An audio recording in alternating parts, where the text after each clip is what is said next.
નમસ્કાર મિત્રો, આપ સૌનું સ્વાગત છે આપણી ચેનલ જ્ઞાન લાઈવમાં. આજે આપણી સાથે છે નિખિલ વેગડા સર, જે એમની જર્ની શેર કરશે.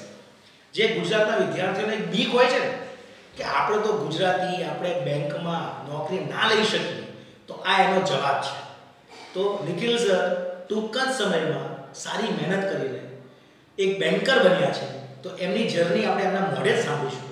એનાથી આપણને એક પ્રોત્સાહન મળશે. તો સર, હું તમને વેલકમ કરું છું અને તમને થેન્ક યુ કહીશ અમારી જ્ઞાન લાઈવ ફેમિલી તરફથી કે તમે આટલો સમય ફાળવ્યો અને છોકરાઓને મોટિવેટ કરવા. Thank you very much. Sir, તો તમને પહેલાં પૂછવા માંગીશ કે તમારું એજ્યુકેશન બેકગ્રાઉન્ડ શું છે? તમે શું ભણ્યા, પછી તમે કેવી રીતે આ ફિલ્ડનું વિચારવું એ થોડું તમે સર છોકરાઓને કહી શકો? 2017માં મેં બેચલર ઓફ એન્જિનિયરિંગ કર્યું હતું ઇલેક્ટ્રોનિક્સ એન્જિનિયરિંગમાં. એના પછી મેં તૈયારી ચાલુ કરી, જીપીએસસીની મેં તૈયારી ચાલુ કરી અને એના પછી મેં 2 વર્ષ સંપૂર્ણ મેં જીપીએસસીની તૈયારી કરી 2021 સુધી. એના પછી શું થયું કે એમાં મારી તૈયારી ક્યાંક ઓછી પડી કે અમુક વસ્તુ સમજી નહોતો શક્યો. તો એના લીધે મારું એમાં મને સફળતા ના મળી. ઘણી બધી એક્ઝામ પણ આપી, મહેનત પણ કરી અને ફેમિલી થોડી સિચ્યુએશન એવી હતી, તો એના લીધે પછી મેં પ્રાઇવેટમાં જોબ મેં ચાલુ કરી દીધી. એના પછી 2 વર્ષ પ્રાઇવેટ જોબ કરી, 1 વર્ષ એમાં પછી મેરેજ પણ થઈ ગયા. પણ ક્યાંક ને ક્યાંક એક વસ્તુ હતી મારા મગજમાં કે ગવર્મેન્ટ જોબ તો મારે લેવી જ પડશે ગમે તેમ કરીને. તો પછી મેં કર્યું કે હવે તૈયારી સાથે ચાલતી હતી જોબની સાથે, પણ થયું કે ના, હજુ હું કંઈક વ્યવસ્થિત તૈયારી કરું.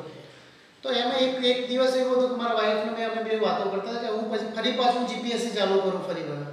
તો વાઈફે કહ્યું કે હવે આપણી પાસે એટલો ટાઈમ નથી કે ફરી પાછા તમે 2-3 વર્ષ કરી શકો, જોબ છે, હવે ફેમિલી પણ છે આપણી.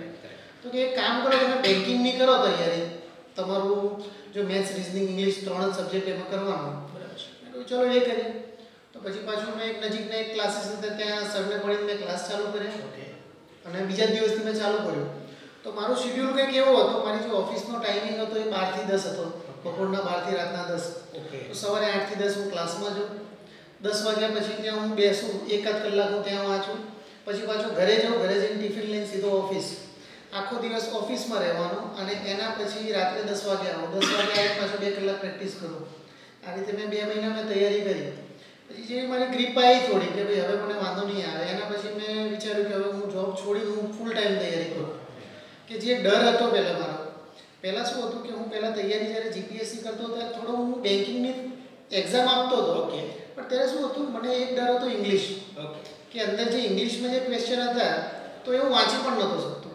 કારણ કે જે ગુજરાતના જે કેન્ડિડેટ્સ હોય છે એમનો ડર સૌથી મોટો શું હોય છે? ઇંગ્લિશ, મેથ્સ અને ઇંગ્લિશ. ચલો મેથ્સને એ જીતી પણ લેશે, પણ ઇંગ્લિશ એવું છે કે ઇંગ્લિશ એ ક્યારેય જીતી નહીં શકે. કારણ કે એક આપણા અંદર મેન્ટાલિટી છે, આપણું ઇંગ્લિશ પણ સારું નથી ને આપણું હિન્દી પણ સારું નથી. તો એ વખતે શું હતું કે ક્વેશ્ચન 2 જ લેંગ્વેજનું હોય, આઈધર ઇંગ્લિશ ઓર હિન્દી. તો હિન્દીમાં વાંચું, ઇંગ્લિશમાં વાંચું. છેલ્લે થાય એવું કે 100 માંથી મારા ખાલી 20 જ મેં ખાલી ટીક કર્યા હોય, એટલે કોઈ ચાન્સ જ નહોતો મારો. પણ પછી મેં એક મેન્ટાલિટી બનાવી કે મારે હિન્દી તો ચલો નહીં કરું, પણ ઇંગ્લિશ તો મારું સુધારવું પડે.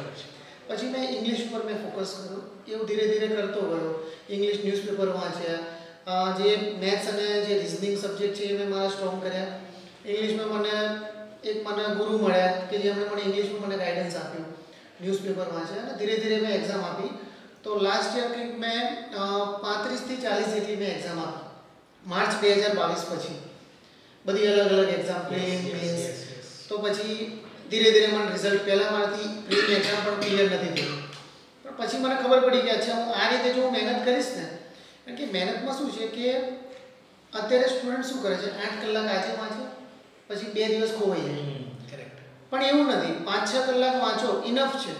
અને 1 વર્ષની અંદર તમે 9-10 મહિના 12 મહિનામાં જોબ મળવી કન્સિસ્ટન્ટ સર એવું કહેવા માંગે છે કે આપણે શું થાય, મોટિવેટ થઈ ગયા ને એટલે ચોપડાની બેસી જઈને આજે 12 કલાક વાંચી લઈએ, પછી ધીમે ધીમે બીજા દિવસે 12 કલાકનું 10 કલાક થાય, 10 નું 8 થાય, 8 નું 2 થાય, ને પછી કે લગ્ન આવ્યા કોઈના 1 અઠવાડિયું કંઈ નહીં, પછી પાછા આવીએ.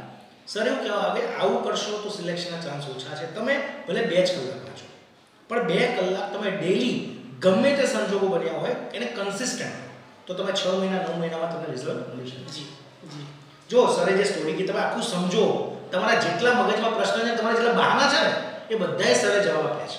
જો કયા કયા બહાના હોય વિદ્યાર્થીને કે સર હું જોબ કરું છું, કેવી રીતે તૈયારી કરું? જો જોબ સાથે સરે તૈયારી કરી હતી અને જ્યારે એનો કોન્ફિડન્સ આવ્યો ને કે કે હવે હું જોબ છોડી શકું છું કેમ કે નોકરી લાગવાની જ છે, ત્યારે મેં જોબ છોડી. અને જોબના ટાઈમિંગ સાંભળ્યા તમે?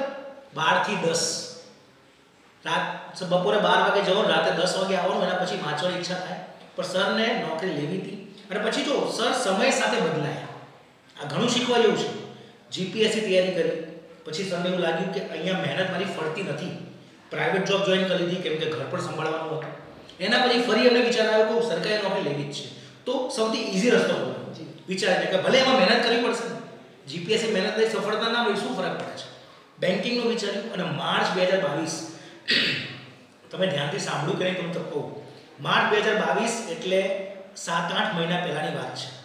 સરે તૈયારી શરૂ કરી અને 8 મહિના પછી આજે સર નોકરી લઈને બેઠા છે. અને એમના મોઢે જ સાંભળીશું એક નોકરી નહીં સર, કઈ કઈ એક્ઝામ તમે પાસ કરી છે ફાઇનલ, જેમાં તમને જોબ એવું કહી શકાય કે તમે જોબ લઈ શકો. ઓક્ટોબર 2022માં મારી પહેલી જોબ મને મળી હતી, આઈડીબીઆઈ બેંક આસિસ્ટન્ટ મેનેજર. એ મેં જોઈન નહોતી કરી કારણ કે આઈડીબીઆઈ બેંકનું પ્રાઇવેટાઇઝેશન થઈ ગયું છે અને મને એવું હતું કે હું હજુ ડિઝર્વ કરું છું ગવર્મેન્ટ. 1 જાન્યુઆરી 2023ના રોજ આઈબીપીએસ આરઆરબી પીઓ અને ક્લર્ક ગ્રામીણ બેંક એનું રિઝલ્ટ આવ્યું તો એમાં સૌરાષ્ટ્ર ગ્રામીણ બેંકમાં હું પીઓ અને ક્લર્ક બેમાં હું પાસ થયો હતો. અને હમણાં લેટેસ્ટ એના 1-2 મહિના પછી એસબીઆઈ ક્લર્કનું જે રિઝલ્ટ આવ્યું તો એમાં પણ મારું સિલેક્શન થઈ ગયું છે. અને હવે જે રિઝલ્ટ આવશે તો એમાં મેં આઈબીપીએસ પીઓનું મેં ઇન્ટરવ્યૂ આપ્યું છે અને આઈબીપીએસ ક્લર્કની મેં ફાઇનલ એક્ઝામ આપી છે. એટલે આ બે રિઝલ્ટ હું વેઇટ કરું છું. જો 8 મહિનામાં 6 એક્ઝામ, હવે તમે કહો છો ને સર ના થાય, 2 વર્ષ લાગે, 3 વર્ષ લાગે, એવું બિલકુલ નથી. પણ આ 7-8 મહિના છે સર કન્સિસ્ટન્ટ હતા. કોઈ પણ સંજોગો આવે, નોકરી ચાલુ હતી, ઘરે બેસીને તૈયારી કરી, કોઈનું ગાઈડન્સ લીધું, રોક્યા નથી, બસ એ ઊભા નથી રહ્યા, કન્ટિન્યુ મહેનત કરતા ગયા. જો આજે એવો સંજોગો બને છે કે એમની પાસે ઓપ્શન છે કે હું કઈ પરીક્ષામાં એટલે કઈ જોબ લઉં, ઓફિસર લઉં, ગ્રામીણ બેંકમાં જોડાઈ જવું કે એસબીઆઈમાં જોડાઈ જવું કે આઈબીપીએસમાં જોડાઈ જવું, આઈબીપીએસ ઓફિસર બની જવું, બરાબર. અને જો પહેલી પાસ ખાસ કહેવા માંગી ગુજરાતીઓને, આપણે એવું થાય કે ગુજરાતના છોકરાઓ બેંકમાં પરીક્ષા ના લઈ શકે. સર તમારું એજ્યુકેશનલ બેકગ્રાઉન્ડ સ્કૂલમાં કયું મીડિયમ હતું? ગુજરાતી મીડિયમ સાથે મેં કર્યું હતું સર. બસ આ જવાબ છે તમને. ઇંગ્લિશ મારો થોડું એમાં આપણે કહીએ છીએ ને કે હાથ ટાઈટ હો, તો ઇંગ્લિશમાં મારું એવું હતું. હા, તો ઘણી બધી તકલીફ પડતી હતી ઇંગ્લિશમાં. પહેલાં સમજવામાં પહેલાં મને એવું હતું કે આપણું ઇંગ્લિશમાં એટલો વાંધો નહીં આવે, કે સ્કૂલિંગમાં જે ઇંગ્લિશ કર્યું હતું એવું જ હશે ને. પણ જે બેન્કિંગની તૈયારી ચાલુ કરી તો ખબર પડી કે આવું ઇંગ્લિશ તો નહીં ચાલે. પણ પછી ત્યારે હું છોડી શકતો હતો કે હવે કંઈ નહીં થાય, પણ એક હતું કે જોબ લેવી છે તો આ કરવું જ પડશે. તો મેં સાથે સાથે પછી એ રીતે મેં કર્યું. મને એક ગુરુ મળ્યા કે મારા જે એમણે ઇંગ્લિશ ઉપર મારું ધ્યાન આપ્યું કે આ વસ્તુ તો કમ્પલસરી છે, આટલું તમારે કરવું જ પડશે આ ઇંગ્લિશમાં. મેથ્સ રિઝનિંગમાં પણ એવું હતું, એમાં પણ મેં પ્રેક્ટિસ કરી. અને બેન્કિંગના જે સ્ટુડન્ટ છે એમને તો ખાસ છે કે તમે કોઈ પણ તમે બેન્કિંગ કરો, જીપીએસસી કરો, કંઈ પણ કરો, પણ તમારે રોજ ટેસ્ટ તમારી એક આપવી પડે. એક મોક ટેસ્ટ તમારે ડેઈલી મિનિમમ એક આપવી પડે, એનું તમારે સેલ્ફ ઇવેલ્યુએશન કરવું પડે. આજે આપણે વાંચી રહ્યા છીએ પણ આપણને ખબર નથી કે કેટલું હું ગેધર કરી રહ્યો છું, તો કોઈ જ મતલબ નથી. કરેક્ટ છે. જો મૂલ્યાંકન સર જે વાત કરે છે કે સ્વમૂલ્યાંકન આવડે છે કે નહીં ખબર કેવી રીતે પડશે? જ્યારે તમે પેપર આપવા બેસશો, સમયસર પૂરું થાય છે કે નહીં, કેટલા મારા ખોટા પડે છે, કેલ્ક્યુલેશન પાસ કરી શકું છું કે નહીં. એટલે વાંચ્યા પછી તમારે રેગ્યુલર ટેસ્ટ તો આપવા જ પડે, બરાબર ને? સર બીજું, તમે તૈયારી વખતે ઘણીવાર એવું છોકરાને થતું હોય છે કે એક સ્ટેજ એવું આવી જાય કે હવે તો કરવી જ નથી સર, જી આમ ડિપ્રેશન જેવું ફીલ થાય. જી. તો સર તમારા તૈયારી વખતે તમારા એવા કોઈ સ્ટેજ આવતા? જી સર. મે-જૂન મહિનાની આસપાસ હું જેટલી એક્ઝામ આપતો હતો ને તેમાં હું પ્રિલિમ જ નીકાળી નાખું. પ્રિલિમ માર્કથી નીકળે ને હું 1-2 માર્કથી, અમુક વાર વધારે 5-10 માર્કના માર્જિનથી હું રહી જાઉં. તો ત્યારે મને માઇન્ડમાં એક આવ્યું હતું કે મેં જોબ પણ છોડી દીધી. હવે હું શું કરીશ, કારણ કે આમાં તો આ તો બહુ ટફ છે મારા માટે. પણ ત્યારે મેં એ ટાઈમે મેં છે ને થોડું પોઝિટિવ વિચાર્યું હતું એ કે કંઈક તો હશે કે મેં આ તૈયારી ચાલુ કરી, હું આટલા આવ્યો છું, જે કુદરત છે મને આટલે લઈને આવી, તો કંઈક તો હશે કંઈક કારણ. અને મહેનત તો કરવી જ પડશે, મહેનત વગર કંઈ નથી. પણ એવા સિચ્યુએશનમાં પણ મહેનત ચાલુ જ રાખી કે થશે કે નહીં થાય કંઈ જ વાંધો નહીં, પણ મહેનત એક આપણે ચાલુ રાખીએ, થશે ગમે ત્યારે. જી. જો એક જ એટીટ્યુડ, નેવર ગીવ અપ. ગમે તે સંજોગો આવે તૈયારી નહીં મૂકવું, ભલે મને નેગેટિવ વિચારો આવે, એવું થાય મારું સિલેક્શન થશે કે નહીં થાય, એવા વિચારો વચ્ચે પણ આપણે તૈયારી નહીં છોડીએ ને તો રિઝલ્ટ તમને દેખાશે. અને સર હવે તો આ બધી પરીક્ષા જે ક્લેરિકલ છે ગુજરાતીમાં થઈ ગઈ છે. જી જી. તમને તો બધા ચાન્સ પણ નહીં મળ્યો હોય, તમે તો ઇંગ્લિશ ને હિન્દીમાં આપી છે. જી. આ ગુજરાતના વિદ્યાર્થીઓ માટે એવી સુવર્ણ તક છે કે આઈબીપીએસ ક્લર્ક ગ્રામીણ બેંકની ઓફિસર ક્લર્ક અને એસબીઆઈ ક્લર્ક આ વર્ષે ડેટ પણ આવી ચૂકી છે, બધી ગુજરાતી ભાષામાં છે, પણ એના અંદર ખાલી એક ઇંગ્લિશ વિષય ઇંગ્લિશમાં આવવાનો છે, એમાં જ બધા સર અટકે છે જી. પણ સરે જે કીધું જો એમનો પણ વીક પોઈન્ટ હતો ઇંગ્લિશ, અને ઇંગ્લિશના તમને મેન્ટર આપ્યા છે, તમે નાનકા છો પ્રિતેશ સર, એક તમારા મેન્ટર હતા સર જી રાઈટ. આપણે જે મેન્ટર છે પ્રિતેશ સર એમના જ વિદ્યાર્થી છે, એમને તૈયાર કરેલા 7 થી 8 મહિનામાં જો વિશ્વાસ રાખ્યો એમને સર ઉપર, શું કે સરે મને આવું કીધું છે, સરને આટલો એક્સપિરિયન્સ છે, હું એ રસ્તા ઉપર જાઉં, મને આવડશે, હું કરી શકીશ કે હું વિચારે વગર એમને વિશ્વાસ રાખ્યો. જો આને જ ગાઈડન્સ કહેવાય. જેમ કે હું ઘણી બધી એક્ઝામ ક્લિયર કરી ચૂકેલો હોય, સર ક્લિયર કરી ચૂકેલા છે, એ તમને જર્ની કે એટલે અમે જે 1 વર્ષમાં અમે જે કર્યું હોય ને એ અમે તમને 10 મિનિટમાં પીરસીએ છીએ, એમ તમારે 6 મહિના ટાઈમ તમારો બચી જાય કે શું કરવું જોઈએ શું ના કરવું જોઈએ. બરાબર સર, આમાં તમે ટાઈમ ટેબલ કેવી રીતે બનાવતા? તમારી તૈયારી હોય જી, થોડું પ્લાનિંગ તમે કર્યું હતું કે મારે આટલા કલાકમાં આટલું કરવાનું, યસ કોઈ પ્લાનિંગ હતું સર? Yes sir. કેવું હતું? આગલી રાત્રે જ્યારે હું સુવા જઈ રહ્યો હોય તો ત્યારે હું આવનાર દિવસનું બીજા દિવસનું હું પ્લાનિંગ કરું કે કાલે સવારે હું કયો સબ્જેક્ટ કરીશ અને એ સબ્જેક્ટમાં પર્ટિક્યુલર કયો ટોપિક હું કરીશ અને હું કેટલી મોક ટેસ્ટ આપીશ. તો આગલા દિવસે મારું નક્કી હોય કે સવારે 8 થી 10 મારે મોક ટેસ્ટ આપવાની, પછી મારું પ્લાનિંગ હોય કે 11 થી 12 મારે આ ઇંગ્લિશનું ન્યૂઝપેપર વાંચવું છે, એના પછી હોય કે ભાઈ 12 થી 1 હું ઇંગ્લિશની આ વસ્તુ કોઈ ક્વિઝ છે હું કરીશ. એટલે આખા દિવસનું મારું એક ટાઈમિંગ જે હોય ને રાત્રે 8 વાગ્યા સુધી 9 વાગ્યા સુધીનું મારું ફિક્સ હોય. હવે એની અંદર બધું આવી જાય, એની અંદર ટી બ્રેક પણ આવી જાય, એની અંદર મારે કંઈ ધારો કે કોઈ યુટ્યુબનો કોઈ વિડીયો સેશન મારે જોવું હોય એ પણ આવી જાય, અને રિફ્રેશમેન્ટ મારે જો અડધા કલાકનું જોતું હોય એ પણ આવી જાય, બધી વસ્તુ અંદર કવર થઈ જાય. તો એ રીતે હું કહું. એટલે જો એમને પ્લાનિંગ અને એને એક્ઝિક્યુશન બહુ પ્રોપર રીતે કર્યું. આપણે તો કેવું હોય ગુજરાતીઓ આરબ બેસુરા, પ્લાનિંગ જોરદાર, 3 કલાક થાય પ્લાનિંગ થતા પણ 3 કલાક મહેનત ના કરી. એટલે સિમ્પલ સર એક બહુ સિમ્પલ સ્ટ્રેટેજી યુઝ કરી. રાતે ઊંઘ્યા પહેલા આવતીકાલે મારે જે કરવાનું છે ને એનું લિસ્ટ મારી સામે છે કે મારે 8 વાગે આ ટોપિક વાંચવાનો, આ વિષય વાંચવાનો, અહીંથી વાંચવાનો. એટલે એ તમારે ફોલો કરવાનું, બીજું કંઈ કરવાનું નહીં. પ્લાનિંગ આગલા દિવસે થઈ ગઈ છે તો બીજા દિવસ ઉઠી કરવાનું શું? જે પ્લાનિંગ મેં કર્યું છે એનું એક્ઝિક્યુશન. કોઈ પણ સંજોગોમાં એનું એક્ઝિક્યુશન થશે. આવું તમે 6 મહિના કરો, તમે જાતે જ વિચારો, એક પણ ટોપિક બાકી રહે, રિવિઝન કરવાનું હોય કે ન આવડતું હોય.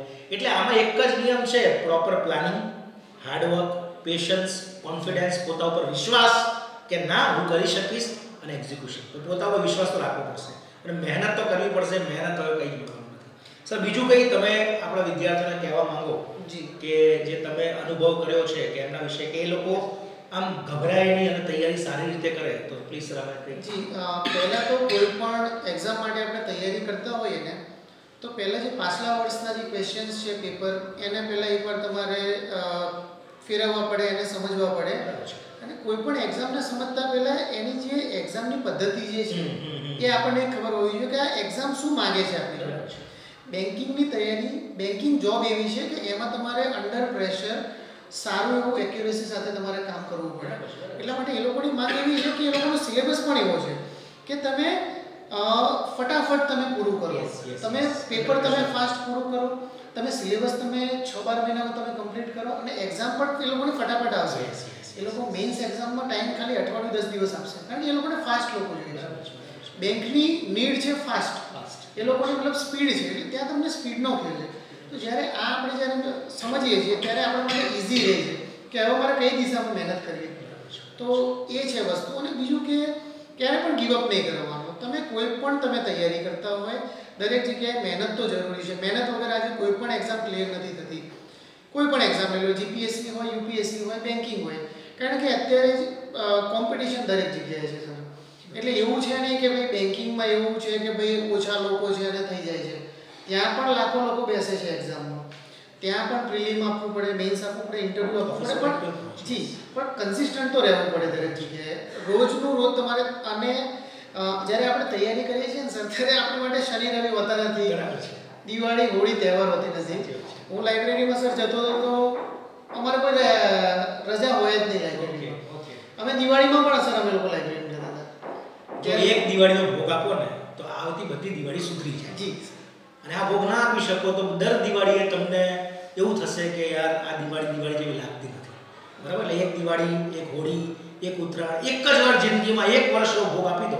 એક જ વર્ષ જો તો એવું માનો તમે યુપીએસસી લઈ લો કે જીપીએસસી લઈ લો સર, મન નથી લાગતું કે 1 વર્ષથી વધારે ડેડિકેટલી મહેનતની જરૂર પડે. સાચી એવા ઘણા બધા બેન્કર્સ મારા કોન્ટેક્ટમાં છે જે બેન્કિંગ, કેમ કે બેન્કિંગ જોબ જો હેક્ટિક જોબ છે. જી જી બેંકની જોબ સાદી કોઈ સ્ટેટ ગવર્નમેન્ટની જોબ જેવી નથી. હેક્ટિક છે. હેક્ટિકનો મતલબ તમે જેટલો સમય ઓફિસમાં છો તમે કામ કરતા રહેશો, પણ એક ટાઈમ નીકળી જશે ને ક્યાં 6 વાગે છે તમને ખબર નહીં પડે. અને સામે સેલરી, આના જેવી સેલરી કોઈ પણ ડિપાર્ટમેન્ટ ના આપી શકે, આના જે એલાઉન્સીસ ના આપી શકે. એટલે જો સિમ્પલ 1 વર્ષ ગમે તે ફિલ્ડ ગમે ત્યાં તમે લાગુ હોય, 1 વર્ષ સુધી મહેનત કરો, બધું ભૂલી જાય, બધું સાઈડમાં મૂકીને રિઝલ્ટ આવશે જ. બરાબર. તો બધા સ્ટુડન્ટ્સને કહીશ, બેન્કિંગનું વિચારો, ઈઝી રસ્તો છે. બીજી તમે કોઈ પણ પરીક્ષા સાથે કમ્પેર કરશો, આનો સિલેબસ બહુ લિમિટેડ છે.